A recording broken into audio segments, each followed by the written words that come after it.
Hello, আসসালামু আলাইকুম। এই পর্যায়ে আমরা দেখব how to find larger value between two cell. দুইটা সেলের মধ্যে আমরা লার্জার ভ্যালু বের করব। যেমন এ বি, এই দুইটা সেলের মধ্যে লার্জার ভ্যালু কোনটা? 60, তাই না? Maximum value. তাহলে আমরা যদি চাই যে আমরা লার্জার ভ্যালু বের করব, আমাকে ইকুয়াল টু দিতে হবে, আমাকে ম্যাক্স দিতে হবে, আমাকে আমাকে এইটা সিলেক্ট করতে হবে, ওকে, কমা দিয়ে এইটা সিলেক্ট করতে হবে, ওকে। তাহলে আমি এন্টার দিলাম। তাহলে ম্যাক্সিমাম ভ্যালু হলো এখানে কত?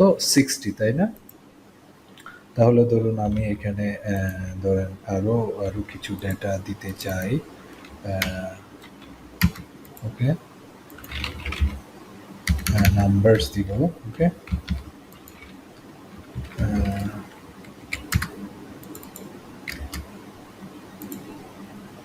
তাহলে আমি যদি এখানে 10-এ দিই, এটা আমি রেজাল্টটা পাবো 65 হলো লার্জার ভ্যালু, 100 হলো লার্জার ভ্যালু এই সেল, এই রোতে, তাই না?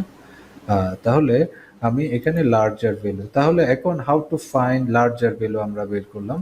তাহলে আমরা স্মলার ভ্যালু কিভাবে বের করতে পারি? তাহলে আমি যদি এখানে লিখি how to find smaller value, okay.